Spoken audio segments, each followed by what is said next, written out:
What's up, YouTube? This is Charlie D right here. I got the seat and the whole fender assembly and everything off and like I was wanting, so I thought I'd show that to everybody.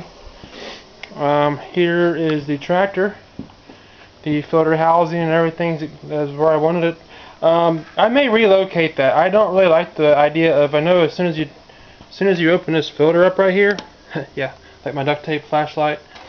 But as soon as you loosen this up right here, oil is just going to dump everywhere. So I may relocate that.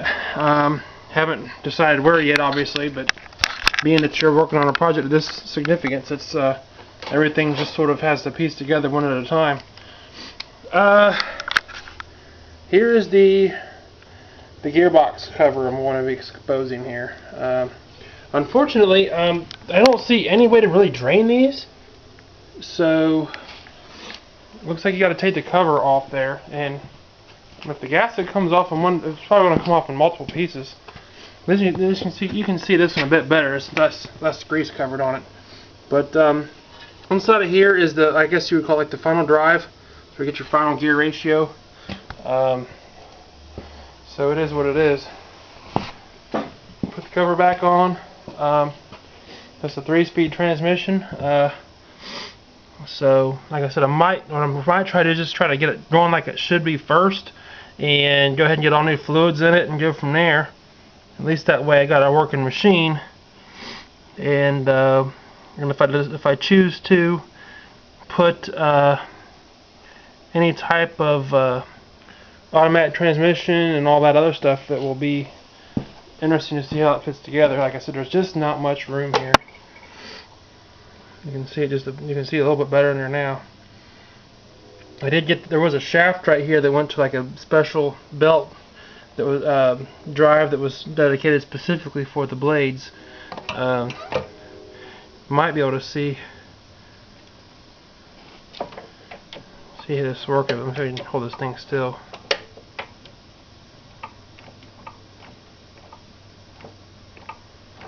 If I can, I'm thinking about leaving that intact, so in case you do need to, something goes wrong with the brakes or something, you can still disengage your engine from your transmission by pushing this clutch here. So not quite sure exactly how I'll do that, but that is something I thought about. This is kind of got a really interesting clutch system, so if I change it to an automatic, I'd have to come up with a really interesting way to do this, because I don't know if you can see this or not, but not only does this shaft move, but there's a shaft that goes up there. It's linked together. I need some light. Okay, so you push.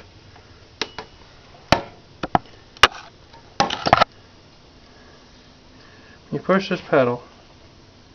It pulls down. Pulls this other linkage down. This linkage right here is in direct line with this PTO, and underneath there is like a rocker arm, obviously with the linkage to it,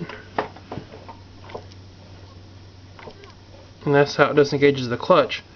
Now, I don't know why I couldn't think of a more simpler way to do this, but if I do decide to try to use this, keep this clutch linkage available to be used, this is all going to be pulled out, so I will have to come up with a different way to disengage it, obviously.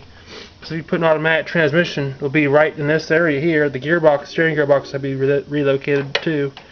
But it would definitely completely alter the way they have this engineered to work. So I would have to, obviously, it looks like it's just a fork here that pivots. And it looks like it may even do a little bit of braking on this thing too somehow, or something. It looks like there's a couple little pads here that push forward when you push this too. So maybe it's got a little bit of a maybe that actually helps stop the stop it from spinning around. So when you put it in gear, it don't grind real bad. Like a clutch brake maybe, which is more commonplace on like a semi truck. So yeah, when I roll it, this is all engaged, so when you push this, it must supposed to be try to put a little bit of pressure on spinning that around so that you can change your gears. which may have been why there's a lot of fragments in there. So if this isn't adjusted right when you push this clutch in, and it's still spinning around, that would cause some gear clashing. So anyways, that's where we're at right now. Basically disassembling and see what we got and what I can dream up and come up with here. So the next thing I'm going to be doing is pulling these covers off. And boy, that one's so greasy. And take a look at those gears. So far I've rolled this thing, not felt any type of like a weird grinding or nothing to let me indicate that there's something wrong. But basically I want to get them out, get these open, and get that gear grease replaced. It's over 30-year-old grease in there, so, or oil. So we're going to get that replaced, get all new in there, clean it out, and go from there. Alright, and also we'll get the new gaskets there. Looks like this one's either wet from this filter being changed, because it drops right on top of it, which is very logical. That it might have been somebody changed this filter, which is hard to believe that it's ever been changed. I wish there was a way to date this, but this filter, if it's been changed, it's not been changed too often, because it's very, very rusty. So anyways, that's where we're at right now. Shall the do right out.